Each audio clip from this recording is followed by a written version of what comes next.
du Rambam. Et comme vous le savez, il y a plusieurs traductions à cette lettre qui a été écrite à l'origine, sauf l'introduction, en arabe. Ouais.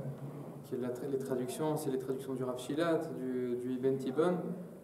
Et il y a d'autres traductions qui ont été faites. Nous, ici, on a devant nous, sous les yeux, la traduction du Ibn Tibbon. Lui, il était plus ou moins contemporain du Rambam, si je me souviens. Ça a été traduit à son époque. Plus ou moins. Et ce que vous avez sous les yeux aussi, c'est la photocopie d'une Choveret de Merkaz Harav. C'est une Choveret que Merkaz Harav ils ont sorti. Et ils sortent. C'est une Choveret d'études journalières. D'études journalières. Et dans cette étude journalière, il propose à droite un résumé de ce qui a été de la page qu'on a étudiée dans la journée, plus des sources pour approfondir. Donc quelquefois on jettera un œil à ce qu'ils racontent dans leur pérouche à droite. Et donc maintenant on commence à lire la lettre. Et donc il faut rappeler juste un tout petit peu le contexte. Le Rambam il s'adresse aux Juifs qui sont au Yémen et qui se trouvent dans de très grandes souffrances pour toutes sortes de raisons. Parce qu'il y a un gouverneur, un chef politique qui leur fait toutes sortes de souffrances, parce qu'il y a un juif qui se prétend être le Messie, et qui se trouve parmi eux, qui fait beaucoup de dégâts. Comme disait Manitou d'ailleurs, quelqu'un qui se prend pour le Messie, il faut lui expliquer avec beaucoup d'adresse de psychiatre que c'est l'honneur. Et donc c'est tout ça qui a amené le Rambam à s'adresser aux Juifs du Yémen. Alors il leur dit comme ça: Mini ani Moshe Berabi Maimon Adayan, Berabi Yosef Racham, Berabi Yitzchak Arav, Berabi Ovadiahu Adayan, Zechat Tzadik Livracha. Le Rambam il se présente et il dit: Chizku Yadaim Rafot ou Berkaim Koshlot Ametsu, que se renforcent les mains faibles et les genoux fléchissants. Et donc il s'adresse, en fait ce qui s'est passé c'est qu'il y a un représentant des Juifs du Yémen qui a adressé une requête au Rambam. Et le Rambam il répond à la lettre qui lui a été adressée. Qui lui a envoyé la lettre? Un dénommé Yaakov Echacham Anechmad Ayakar Anirbad. Lekvod Gdulat Gdushato Marana Verabana Yaakov Echacham Anechmad Ayakar Anirbad Shaliar Tzibur Ulay Ben et God Gdolat Kocho, il dit que ce Rav-là, le Rav Yaakov, c'est le fils de Marana Verabana Netanel Ben Fayoumi. Donc je m'adresse à toi, Rabbi Yaakov, et à tous nos frères qui se trouvent au Yémen. Kol Talmidei HaKehilot Asher Beteiman, Ishmerem Tzoram, Veyagen Ba'adam, Amen Netzar Sela. Donc dans la suite du texte, le Rambam il ouvre ses propos en adressant des louanges et en décrivant la grandeur de la communauté du Yémen et aussi la grandeur apparemment, même selon les cours du Racharki, au début il fait allusion à la grandeur de Rabbi Yaakov. Donc il lui dit comme ça: Al-Shursheh Emet Yahidu Gizehem Ve'altu Ma'amayanot Yasidu Novehem. On va pas tout expliquer, on va lire un petit peu le début et on va expliquer les choses les plus importantes. Al-Shorsheh Ha'emet Yahidu Gizehem Ve'altu Ma'ayanot Yasidu Novehem. Omnam ki mishoresh ha'emet ve'atzedaka parach netzer ne'eman. On voit que de la source du Emet de la Tzedaka a fleuri une belle plantation. Apparemment, tout ça c'est une allusion au fait que le Rambam il dit voilà que d'une grande racine qui était Rabbi Netanel Ben Fayoumi a grandi une belle plante qui est toi Rabbi Yaakov et qui se trouve au Yémen parmi tous la Kehila des Juifs du Yémen qui est une Kehila très importante. וממעיין החסד נחל גדול נמשך בארץ תימן להשקות בו כל גנים להפריח הניצנים והנה הוא לאיתו נדבר לכל עייף וצמא במדבר Donc tout celui qui est assoiffé, il peut venir se tourner vers toi, Rabbi Yaakov. Lechol ayef vetzame bamidbar, ubo matza sifkam vedayam, kol ovre derech veyayam. Lachen העבירו kol bisfarad ou bisfarvaim, מקצה השמיים ועד קצה השמיים. Hoi kol tzame lechol hamayim. Il faut que ça se sache qu'il y a quelqu'un de grand qui se trouve au Yémen, tout celui qui a soifé, qu'il aille voir Rabbi Yaakov. והסוחרים וכל הכנענים, כולם יחד לשואליהם הונים, כי מצאו מתי יפה נאמן, ומראה טוב כל הרזה בו ישמן, ורואים בו רואה נאמן, יושבי ארץ תימן. Donc c'est des formules poétiques pour exprimer la grandeur de Rabbi Yaakov et des Juifs du Yémen. Et ensuite le Rambam il nous dit, là il parle des Juifs du Yémen. Et il dit, Vechi em maoz la dal notne lachmo. Donc les Juifs du Yémen, j'ai oublié de vous signaler aussi que tout en bas à droite de la page que vous avez sous les yeux, les mots durs sont expliqués. Donc par exemple ici il y avait marqué Maoz chez nous. Il y a un petit rond. Maoz lechol notne lachmo. Alors ils expliquent dans Maoz makom chizuk ou bitachon. Tout celui qui est pauvre et qui a besoin d'un chizuk, il peut se tourner vers les Juifs du Yémen. Et les Juifs du Yémen, ils donnent du pain aux pauvres.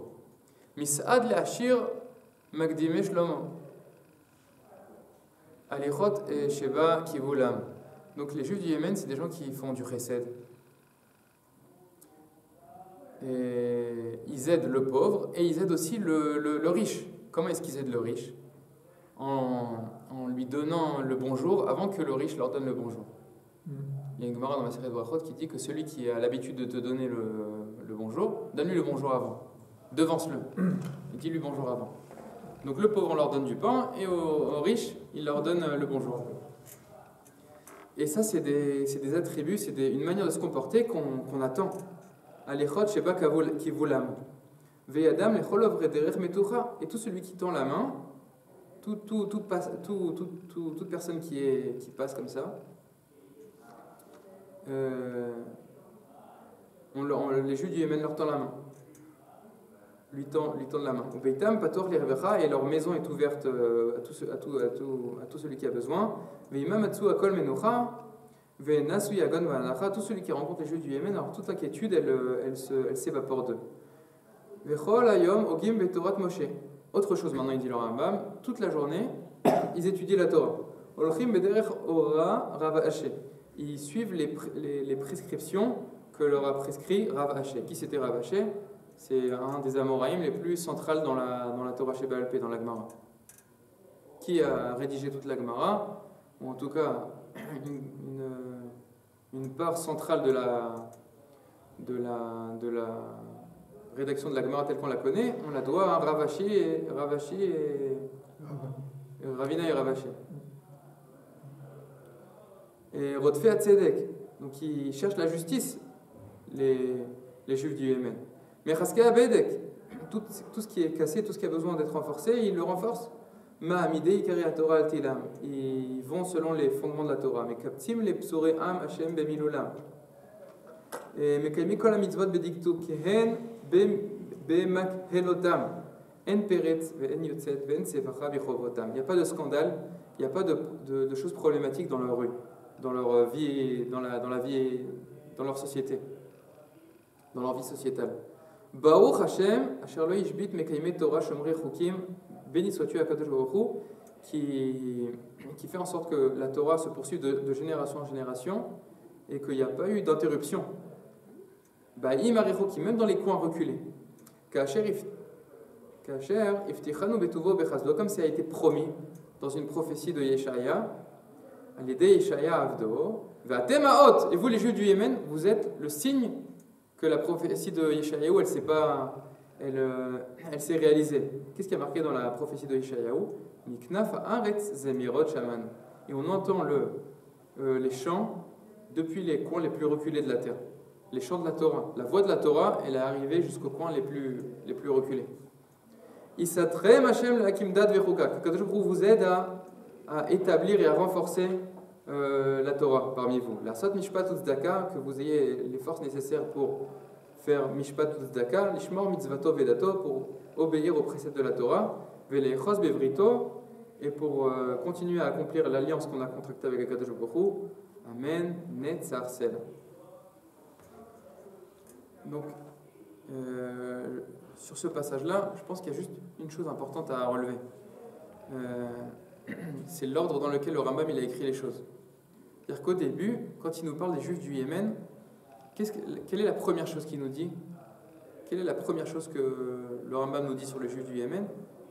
Il nous parle de leur midot, de leur midot tovot, de leur vertu. Et ensuite, il dit qu'ils observent la Torah. Et d'ailleurs, si on analyse un tout petit peu ce que dit le Rambam sur les Juifs du Yémen, il essaye d'établir une comparaison entre la personnalité d'Abraham Avinu et les Juifs du Yémen. Il dit en gros qu'ils font du chesed et que la maison des Juifs du Yémen est ouverte à toute personne qui est de passage, etc. Et donc tout ça, et après il nous dit que les Juifs du Yémen, ils ont une massorette incroyable et ils réalisent la Torah avec un grand sérieux. Donc ça nous rappelle les paroles de nos sages qui nous disent Derech Eretz kadma la Torah. D'abord Derech Eretz et ensuite la Torah. Mais il faut comprendre ça de manière un tout petit peu plus profonde. D'ailleurs, quand on dit Derech Eretz kadma la Torah, d'après ce que j'ai compris, comment est-ce que le Rav Ashkenazi il explique cette phrase-là dans les Pirkei Avot? Derech Eretz kadma la Torah, ça ne veut pas juste dire sois un mensch et ensuite tu pourras accomplir correctement la Torah. Kodem kol tiye ben adam, et ensuite, au niveau individuel, construire quelque chose de plus par rapport à ça. Le Rav Ashkenazi va un peu plus loin, il dit d'abord il faut se connecter à l'identité des patriarches, d'Abraham, Yitzhak et Yaakov. Il y a une manière d'être homme. Sur terre, tu peux être homme à la manière française, tu peux être homme à la manière anglaise. Il y a différentes manières d'être homme. Tu dois d'abord adopter la manière d'être homme du peuple d'Israël. Ça, c'est le Derech Eretz des Avot.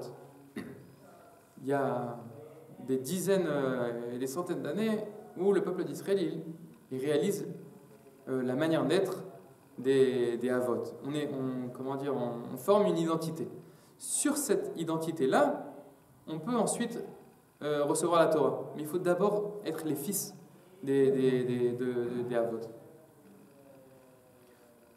Ça, c'est au niveau de l'identité du peuple.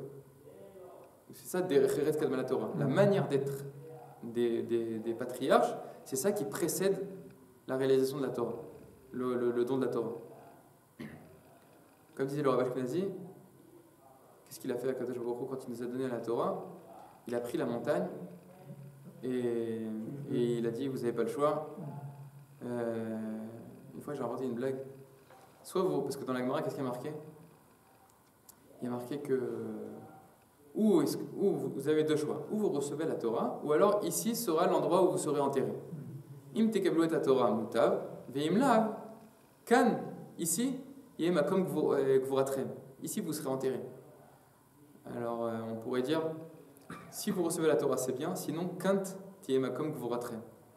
Parce que le Rav Ashkenazi disait qu'il y a des juifs qui s'embrouillent entre la philosophie de Kant et la Torah, ils disent ouais, ça ressemble, c'est intéressant, etc. Si vous recevez la Torah, c'est bien, sinon vous allez vous intéresser à la philosophie de Kant.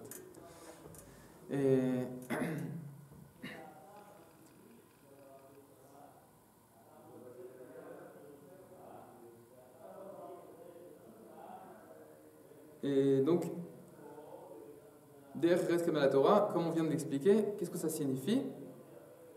Ah oui, c'est que donc Akadosh Baruch Hu, qu'est-ce qu'il a fait? Il a pris la Torah, il a pris la montagne, il a dit vous êtes obligés de recevoir la Torah en gros. Mais à qui il a dit ça? À qui il a dit ça? Il disait le Rav Ashkenazi, d'après ce que j'ai lu et j'ai entendu. À qui il a dit ça à Akadosh Baruch Hu, que vous êtes obligés de recevoir la Torah? À ceux qui sont arrivés jusqu'au pied de la montagne. Et ça, ceux qui sont arrivés jusqu'au pied de la montagne, c'est ceux qui avaient le Derech Eretz.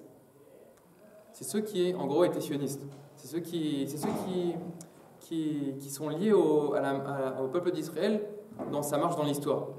C'est ceux qui sont dans le train. Ceux qui sont dans le train, ils sont arrivés jusque là-bas. Alors eux, on leur dit de recevoir la Torah. Mais il y en a qui ne sont pas arrivés jusqu'au pied de la montagne.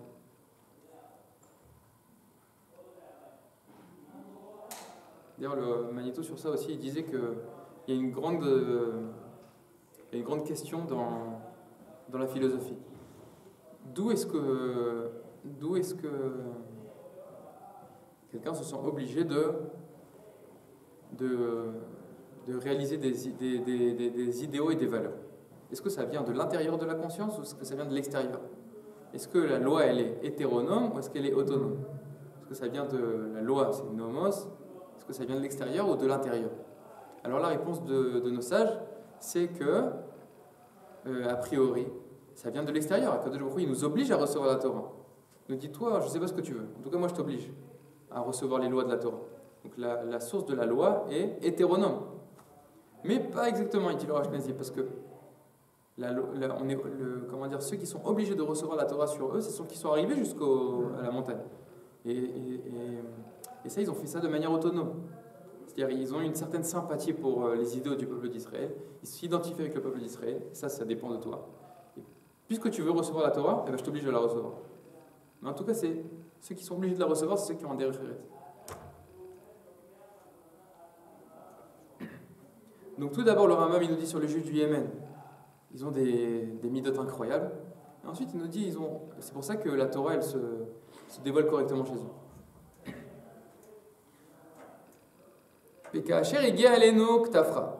Et donc le Rambam, il nous dit, quand on a reçu ta lettre à toi, Rabbi Yaakov, il dit, Denu Yakirenu, notre cher Rabbi Yaakov, les Mitzrayim. Quand on a reçu cette lettre-là, quand j'étais en Égypte, donc le Rambam, il est passé par le Maroc, il a essayé d'arriver en Israël, il était un moment en Égypte.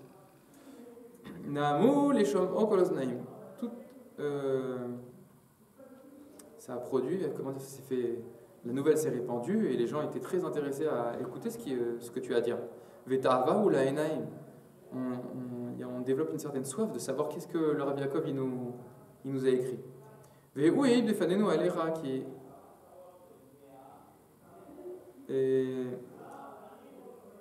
Mim mesharte Hashem ata ayubeshvim bechevlo achronim al diglo umerotfei haTorah ve'ohavei dadotea ashogdim al daltotea yiftach Hashem lecha matzpunea v'yimale bitnecha mitzpunea v'yu dvareha ner leraglecha ve'or lenetivotecha.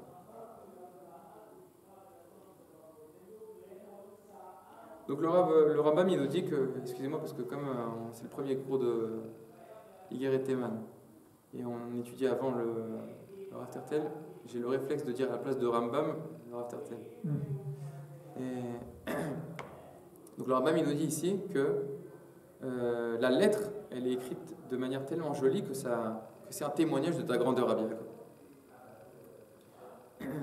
Et ensuite apparemment dans sa lettre le Rav Yaakov, quand il a adressé sa lettre au Rambam, il exprime, voilà, tu es en gros le Gadol Hador, donc on aimerait bien avoir une réaction de ta part sur ce qui se passe. Et il a apparemment employé des grandes louanges sur le Rambam, le Rav Yaakov, dans sa lettre. Donc le Rambam, il nous dit, je ne suis pas aussi grand que ce que vous avez raconté dans cette lettre-là. Et pour ce qui est de ce que tu as dit, cher Rabbi Yaakov, dans ta lettre, parce que tu as entendu dans des juifs qui se trouvent en exil. Ishmerem Torah, qui toujours les protège. Pour ce qui est de ce que tu rappelles dans ta lettre, que tu as entendu que on prononce des grandes louanges sur moi.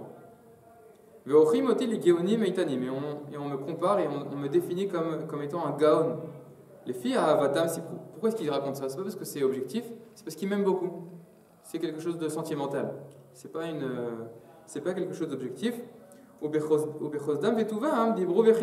que c'est des gens qui ont un bon regard et qui veulent faire du chesed. C'est pour ça qu'ils ont écrit de telles louanges et qui t'ont fait part de telles louanges sur moi. Écoutez, n'écoutez pas tout ce qui se dit sur moi. La seule chose qui compte, c'est ce que moi j'ai à dire sur moi. Je suis un des plus petits chachamim de Sfarad. Asher Ediam Begalut Orad.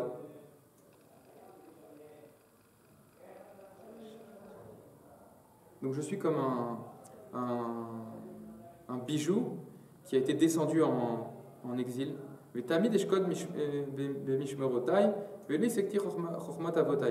Donc j'ai beaucoup étudié, mais j'ai jamais réussi à recevoir toute la sagesse de mes pères, qui a mimraim vekashim pagano, parce qu'on se trouve dans des jours durs, ou beshalva lo itlonanu, et on n'est jamais tranquille. Yaganu velo nachlanu, ve'er titbarer halacha, et comment est-ce que peut se clarifier la Torah quand on est en exil, et quand on va de ville en ville, et quand on est dans des voyages. L'Egola, Meir, Leir, on sait que le Rambam il a beaucoup voyagé, Mamlacha et le Mamlacha. Quand on est tout le temps en mouvement, comment est-ce qu'on peut approfondir l'étude, comment on peut approfondir les choses et étudier de manière correcte? Aval, Rasti, Achari, Akotzrim, Bechol, Shvilim, mais en tout cas, je me suis efforcé de récolter tout ce qui est récoltable des paroles de nos sages. Alakta, Bashibolim, et Kabetz Abriot, Ve'ameleot, ou Batsnumot, Adakot, Lo Ev'at, Veze Shifti, Aba'it Me'at. Et donc, c'est ça ma modeste contribution au monde de la Torah. Je ne suis pas quelqu'un de très grand, mais en tout cas, je m'efforce de faire mon possible. Veloule Hachem Shayalanu, et si on n'avait pas eu une aide de Dieu, va voter nous si prolano, vélo, asakti et ameat, asher etzbor, ou mimeno tamid eshbor. Valodot yededenu talmidenu, rabbi shlomo sgan hakohanim achacham anavon, asher amort abichtafra ki hu, machif piu, bema alalenu, marich leshono bishvachenu, lachon havai. Et ce que tu rappelles dans ta lettre, qu'il y a quelqu'un qui s'appelait le Rav Shlomo sgan hakohanim, achacham anavon, tu dis qu'il dit sur le Rambam et sur les gens qui se trouvent autour de lui que c'est des gens incroyablement grands, c'est de l'exagération. Lachon havai. Combien de temps il nous reste? 25 minutes. Okay. Donc dans la deuxième page, le Rambam il nous dit des choses très intéressantes et il faut un petit peu faire attention à ce qu'il dit parce que ça peut sembler être simple, mais c'est pas Mouvan Meelav ce qu'il dit. Ça, je voudrais replacer cette lettre chronologiquement par rapport aux autres livres du Rambam. Je ne sais pas exactement, mais je crois qu'il a écrit ça après son pérou sur la Mishnah. Et quand est-ce qu'il... Je ne sais pas exactement, est-ce que c'est après Yad HaChazaka ou c'est avant? Je dis, bon, en tout cas, c'est vraiment Moré Nevochim, je pense. Oui, parce que j'ai pas le temps d'écrire beaucoup sur la halakha, alors que...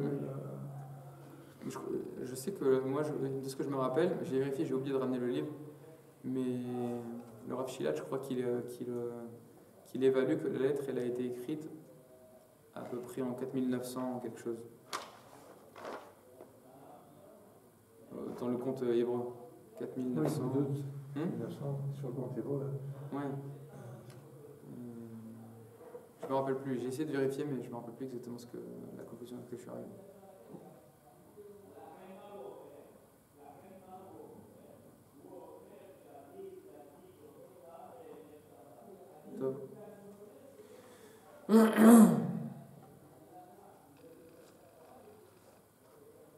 Maintenant, le Rambam il rentre dans le vif du sujet. Ah, j'ai oublié juste, on reprend la première page. J'ai oublié de vous montrer juste ce qu'ils disent dans la Choveret de Merkaz Arabe, dans les Achavot. Vous voyez, il y a deux parties, il y a marqué Akdama et Achavot. Ouais. Alors dans les Achavot, qu'est-ce qu'il nous montre dans la Yeshiva de Merkaz Arabe? Il nous montre qu'il y a quelque chose de spécial dans l'exil du Yémen. On estime, je crois, que les Juifs du Yémen, c'est des exilés du premier temps. Et en tout cas, c'est une Keïla qui est connue pour être une Keïla très sérieuse en Torah. Et donc, ici, ils ont ramené aussi des paroles du Rav Kook sur les Thémanim. Quand le Rav Kook il a été visiter les Thémanim, il nous dit comme ça, c'est dans les Achavot, c'est la troisième ligne. Poba Moshava, Nosav Baruch Hashem d'avoir les Tova. Ici, dans la Moshava, on voit quelque chose qui prend une bonne direction. Al-Yedhed Akol, Shel Kibbutz Galuyot, L'Eretz HaKodesh, Sheba L'Eretz Teman. Et voilà que la voix des exilés qui reviennent en Israël se fait entendre. Et plus particulièrement des exilés qui viennent du Yémen. Il y a une quantité importante de gens qui qui étaient en exil au Yémen et qui viennent de là-bas. C'est des gens qui se suffisent de peu. Rubam kekulam bnei Torah. La majorité écrasante, ce sont des enfants de la Torah. Qui match lo nimtza benehem am aretz klal. Il faut faire des efforts pour trouver quelqu'un qui est ignorant de Torah parmi eux. Il n'y a presque pas de Hamaretz chez eux. Et Kulam Charedim Ve'eri Hashem Meod. Et ils sont tous des gens très observants et de la Torah et dotés d'une grande crainte de Dieu. Ve'atemanim alalo. Et ces témanim là, ces yéménites, mitpalelim bechol yom shalosh pa'amim. Betzibur bechavana. Tous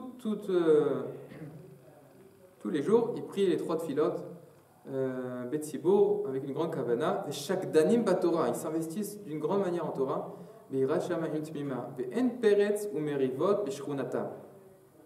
Ça, à mon avis, c'est ce que j'imagine.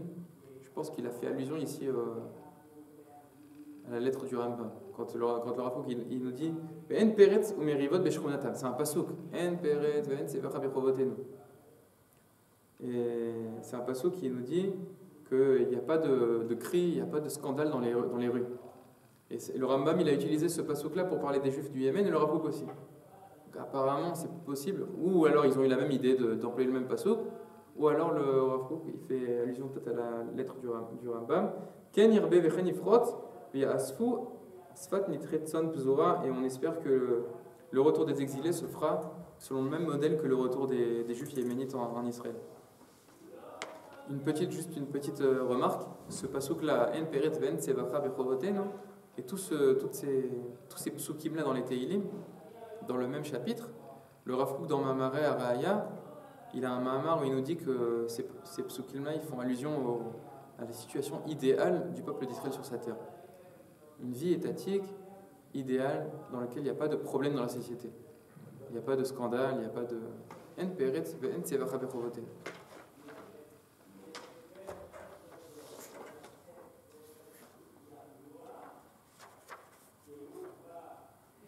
Maintenant on peut passer à la deuxième page. On fait ce qu'on peut et puis après la prochaine fois on fera la suite. Omnam ma shezacharta minyan ze amoshel be'eretz teman. Pour ce qui est de ce que tu as rappelé dans ta lettre, qu'il y avait un grand gouverneur en Yémen qui fait des problèmes au peuple d'Israël. Cher Gazar Shmad al-Israël.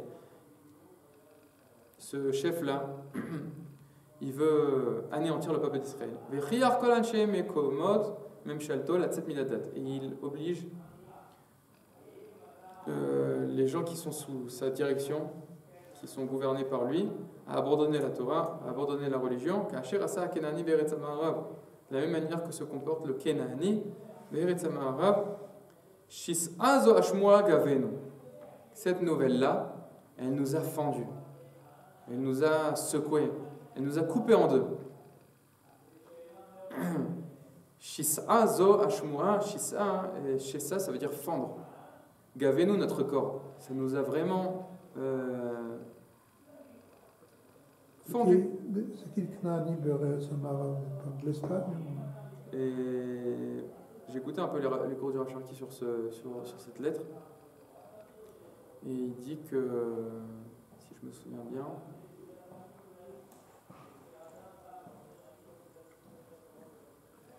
je ne me rappelle plus exactement, je ne vais pas dire de bêtises.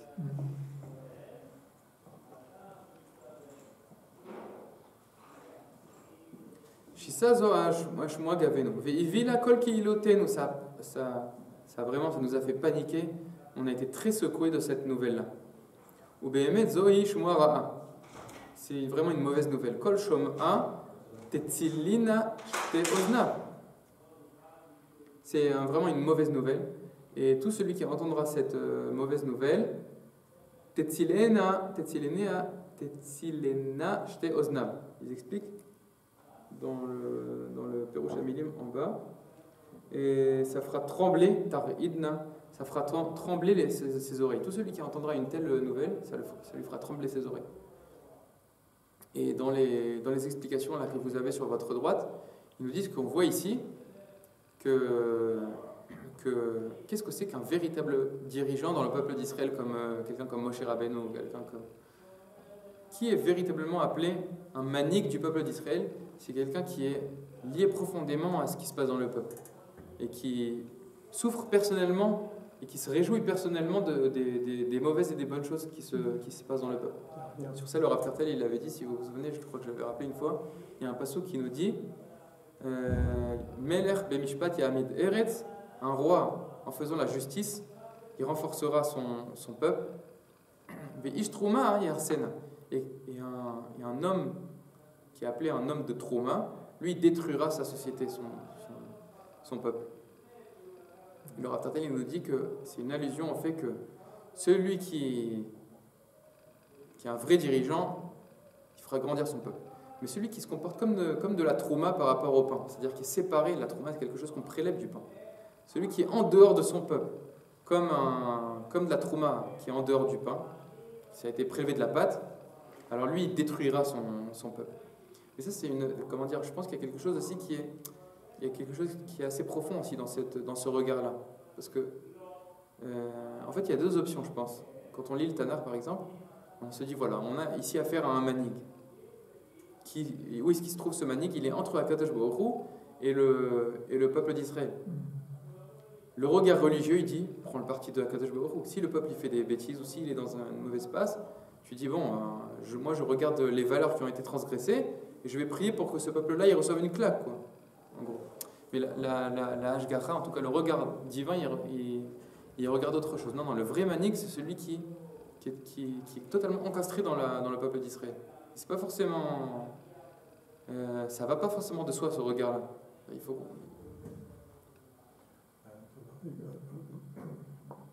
On a visité le musée Begin avec le PAN et on s'est rendu compte que moi je ne connaissais pas beaucoup Begin. La proximité qu'il avait avec l'ensemble du peuple, c'est quelque chose d'inouï. Évidemment, il a été peu de temps au pouvoir, mais il a marqué énormément, quoi. Du fait de cette proximité-là, c'est que les gens sont vraiment prêts à suivre. Okay. En tout cas, ici, ce qu'on attend d'un dirigeant, mais aussi un dirigeant en Torah, dans le domaine de la Torah, c'est qu'il comprenne véritablement que le projet divin, il passe par le peuple d'Israël. Peu importe la situation dans laquelle se trouve maintenant le peuple d'Israël.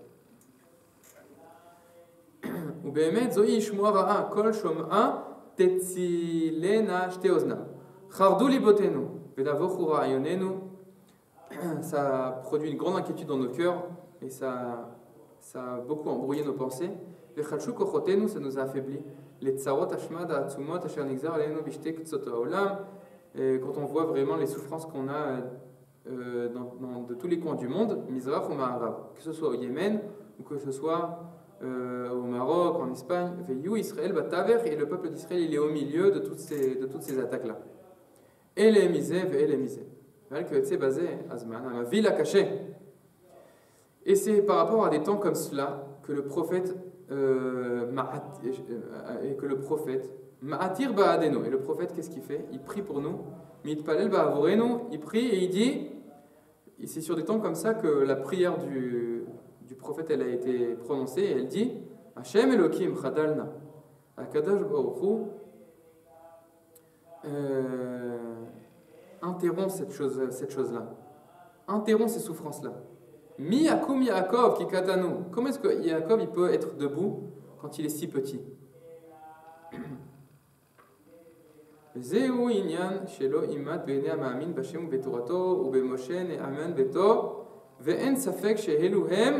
donc cette chose-là que je vais dire, nous dit le Rambam, il n'y a pas à hésiter sur cette affirmation-là. Et ce qu'on va dire, c'est que la situation dans laquelle on se trouve, on la nommera Chevle Mashiach, les souffrances de l'enfantement du Mashiach.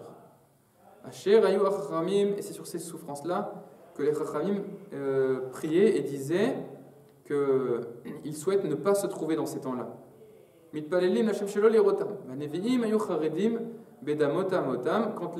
les Nevi'im se sont représentés ce qui allait se produire. Et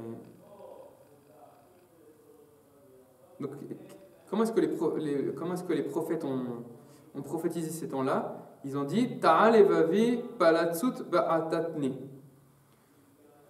Donc mon cœur il se trouve dans une grande souffrance. Et neshefrishki samli lecharada. Et il y a une nuit que et neshefrishki, c'est-à-dire il y a une nuit qu'on aspire à vivre et elle s'est transformée en grande souffrance et grande inquiétude. Vekara Hashem besifro oy lemi sheirem. Et Akadosh Baruch Hu, qu'est-ce qu'il a écrit sur ces temps-là par intermédiaire de Bilam? Oy mi yirye misu moel. Quand toutes ces choses-là se passeront, qui est-ce qui pourra vivre?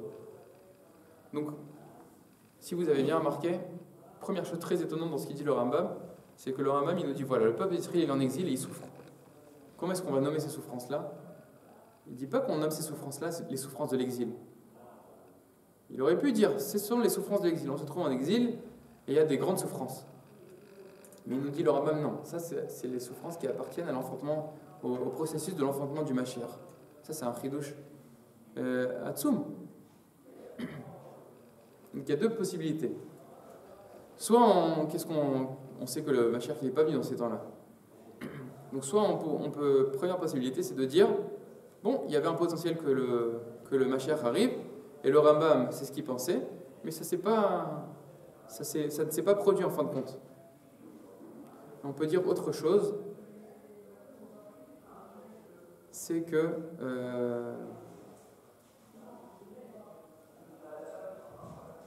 ce qui s'est produit à l'époque, ça fait partie de ce qu'on peut appeler, se forme quelque chose là-bas qui a attrait à l'apparition du Mashiach. Ça ne veut pas forcément dire que c'était vrai, que l'histoire pouvait véritablement faire aboutir l'apparition du Mashiach, mais en tout cas il y a des choses là-bas qui appartiennent à cette catégorie historique. Et donc le Rambam il a rappelé que Oy mi yirye misu moel, c'est un pasuk qui annonce les souffrances qu'il y aura à la venue du Mashiach, de grandes souffrances. Et si vous vous rappelez, on a dit au nom du Rav Tertel qu'il y a un midrash qui dit Oy mi yirye misu moel, qui pourra vivre quand se dérouleront ces choses-là? Le midrash il dit qu'on peut lire le pasuk comme ça Oy mi yirye mishmuel. Et le Rav Tertel il dit que ça fait allusion à la marloquette entre Rav et Shmuel. Dans la Gemara, il y a une marloquette entre Rav et Shmuel. Est-ce que la Géoula, elle dépend du fait que le peuple d'Israël fasse tchouva, oui ou non? Le Rav, il pense que oui, et Shmuel, il dit que non. C'est pas nécessaire pour que le Mashiach arrive, ou pour que le peuple d'Israël soit délivré, qu'auparavant, il y a une tchouva complète dans les actes du peuple d'Israël. Pourquoi? Alors le Rav Tertel, il dit que le Midrash nous explique que la réponse elle est dans ce pasuk-là. Les souffrances et les Issourim que vont endurer le peuple d'Israël dans l'exil, c'est suffisant pour que sans tchouva, le peuple d'Israël puisse arriver à un niveau de purification qui leur permettra de vivre le processus de la Géoula. Et on fait allusion à cela quand on dit Oy mi yirye mishmuel. Les souffrances qui sont annoncées là dans ce pasuk-là, c'est ce qui se trouve aussi à la base de la vie de Shmuel. Il n'y a pas besoin qu'il y ait une tchouva pour que le processus de la Géoula se dévoile. On a encore du temps? 8 minutes. 8 minutes. Vous avez dit au début que cette lettre a été écrite parce qu'il y avait un juif du Yémen qui se prenait pour le Mashiach. Alors là, alors c'est dit que maintenant on est dans les rêves de Mashiach, ça... Il faut que ce soit le vrai Mashiach. Non, mais je veux dire, ça peut-être aide cette personne qui disait voilà, Mashiach est arrivé. Le fait que qu'est-ce que vous voulez dire? Que le Rambam ici donne de l'eau au moulin? Il donne de l'eau au moulin. Non, parce que d'un côté il donne de l'eau et d'un autre côté il donne des coups de bâton. Donc, En plus, il dit que c'est les souffrances qui précèdent l'apparition du Mashiach. Lui, il dit qu'il est déjà venu.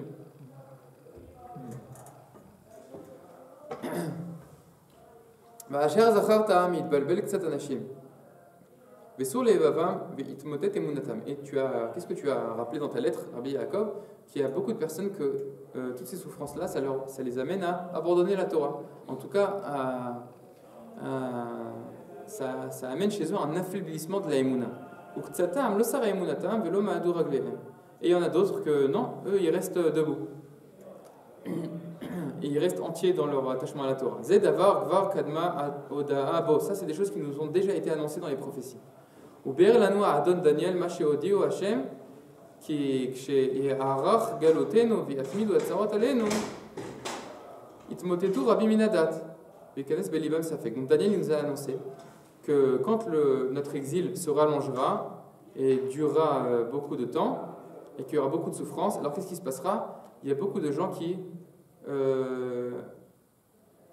seront ébranlés, qui s'affaibliront dans leur lien à la Torah.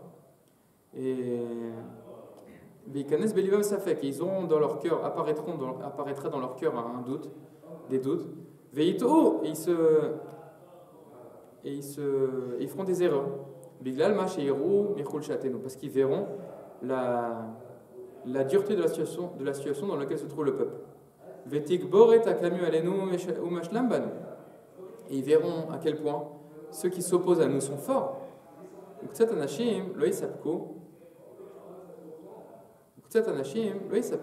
il y aura d'autres personnes qui, eux, n'auront pas de doute. Et leur émouna, elle restera entière.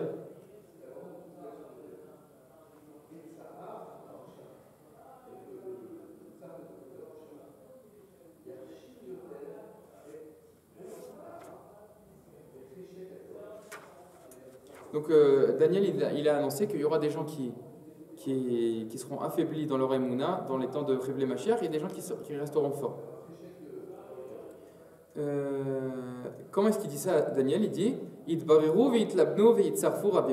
beaucoup de gens se clarifieront leur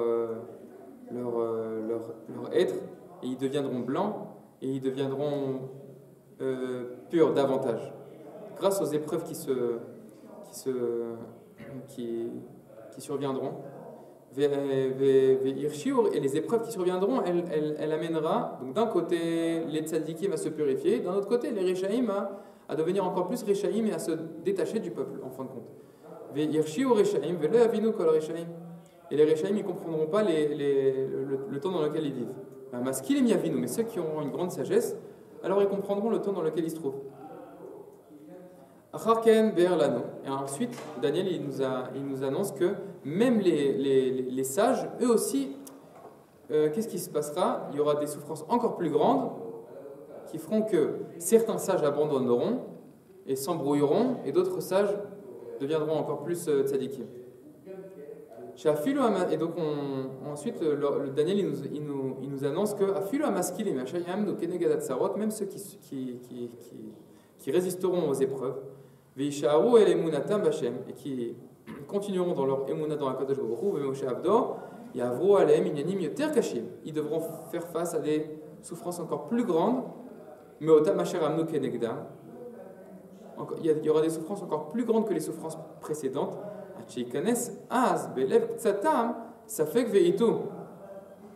Et même chez eux, il y aura un certain doute qui se dévoilera. Et en fin de compte, celui qui vivra avec une émouna véritablement pure, ce sera un nombre petit de personnes. Et c'est ça que Daniel il dit quand il poursuit, il dit même chez les grands sages, il y aura des sages qui chancelleront et qui tomberont, et d'autres qui continueront et qui seront entiers dans leur émouna. Donc on voit que chez le Rambam, Révélé Mashiach, c'est aussi un temps où la émouna doit se clarifier, s'enraciner de manière plus profonde. Il y a des grandes épreuves qui se dévoilent dans le peuple d'Israël. Il y a, comme il va rappeler dans la suite, il y a des chrétiens qui viennent prononcer des attaques spirituelles contre le peuple d'Israël et les musulmans. Et il y a des souffrances physiques. Tout ça, ça sculpte le peuple d'Israël, ça sculpte sa émouna. Il y a des choses il y a des choses faibles qui tombent, il y a des choses grandes qui apparaissent et qui se renforcent. Et tout ce processus-là, chez le Rambam, apparemment, ça fait partie de Révélé Mashiach. Donc on voit que ça, c'est ce qu'ils disent dans les Achavot, dans la Choveret de Merkaz Arabe, c'est que au temps du premier Beth Amikdash, selon des explications du Maharal, le Maharal il dit que la Tid Lavo, qu'est-ce qui se passera? Et Nekevat et Sovev Gaver. La Géoula future, ça aussi je l'ai rappelé dans les cours de Mem Smecha, la Géoula future, elle se déroulera selon le modèle qui est décrit dans le Pasuk, Nekevat et Sovev Gaver. Normalement, c'est l'homme qui va chercher la femme pour se marier avec elle. Mais là, la Tid Lavo, c'est la femme qui ira chercher l'homme pour se marier avec lui. Et comment c'est marqué? Nekeva, la femelle, elle tournera autour de l'homme. Et donc le Maharal nous explique en fait la chose suivante, c'est-à-dire qu'au temps du premier Beth Amikdash, quand on lit les prophéties, c'est Akadosh Baruch Hu qui cherche à obtenir Knesset d'Israël. Il demande à Akadosh Baruch Hu il demande au peuple d'Israël d'observer ses préceptes et de revenir à la Torah, etc. C'est Akadosh Baruch Hu qui court après nous. La Tid Lavo, ce sera l'inverse. Nous, on essaie de forger notre émouna, d'aller vers Akadosh Baruch Hu. Et on essaie de grandir pour être apte à se marier avec Akadosh Baruch Hu. C'est comme ça que se déroule la Géoula et la Tid Lavo.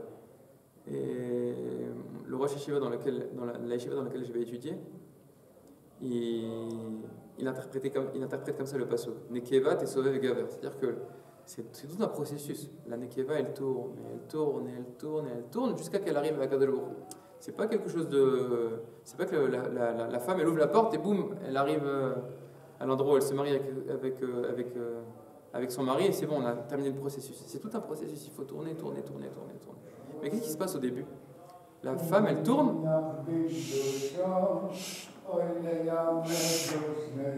La femme, elle tourne, elle est tout en bas de la choupa. Elle arrive à la choupa. La choupa, elle est tout en haut. Elle tourne comme ça, elle dit c'est une belle choupa. On regarde le khatan. Dans le processus de la Géoula, il y a des étapes comme ça où le peuple il est revenu sur sa terre, mais il ne comprend pas pourquoi est-ce qu'il est revenu sur sa terre. Il dit c'est un beau pays ici. On peut faire de la high-tech, on peut faire etc. T'as pas vu le Beth Amikdash, t'as pas vu le khatan. Au début, la Kala, elle dit c'est une belle choupa ici. Elle tourne, elle voit d'en bas les choses. Et quand elle arrivera tout en haut, elle dira j'ai rencontré le khatan.